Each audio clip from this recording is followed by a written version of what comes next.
हजुरको vitamin D calcium चाहिँ हजुरको जेनरल पपुलेसनमै चाहिने चिज हो। अब हाम्रो डेफिसियन्ट किन हुन्छ भन्दा नेपालमा हजुरको म जेनरलाइज गर्दैन, तर अहिले त अवेरनेस धेरै आइसक्यो। अब आई थिङ्क यो बिमाहरूले पनि हेल्प गरेछ।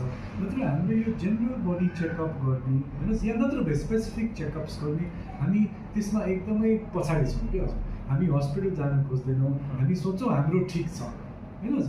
अनि हामीले एडभाइस लिन्छौँ फ्रम नन प्रोफेसनल्स, आफ्नै आफन्त त्यस्तो एडभाइस लिन्छौँ। तर हजुरको भाइटामिन डी हजुरको एटलिस्ट 6 मन्थ्स तपाईँको लो छ भने 6 मन्थ्स, नत्र 1 इयरमा एकचोटि चेक गर्नुपर्ने हुन्छ।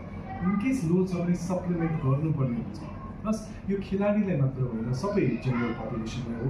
भाइटामिन डीको धेरै धेरै फङ्सन हुन्छ। प्लस बोन हेल्थ एउटा फङ्सन हो, तर हजुरको धेरै फङ्सन हुन्छ। सो यो चेकअप गर्नुपर्ने हुन्छ।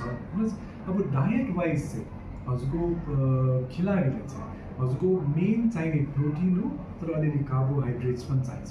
प्लस सो ब्यालेन्स डायट चाहिन्छ। त्यसको लागि हजुरको पर स्पट अब हेर्नुहोस् न, हजुरको कुनै खेलाडीलाई जस्तो रेस्लर होइन, अलिकति बडी वेट बिल्ड गर्नु पऱ्यो, मसल बिल्ड गर्नु पऱ्यो। अब लेट्स से हजुरको फुटबलरलाई अलिकति लिन हुनु पऱ्यो क्या हजुर। अब हजुरले सम्झिनु सक्नुहुन्छ रेस्लर आएर फुटबल खेलेको। सो त्यो बडी मेकअप चाहिँ हजुरको टिमको डायटिसियन त्यस्तो मेडिकल पर्सनले हजुरको मिलाउँछ हजुर, अकर्डिङ टु उहाँले क्यालोरी आउटपुट। अब उहाँको त एकदम ट्रेन्ड एक्सर्साइज हुन्छ नि त। सो एक्सर्साइज क्यालोरिज कति गइरहेको छ त्यो चाहिँ अलिकति साइन्टिफिक पाराले नै गर्नु पर्छ।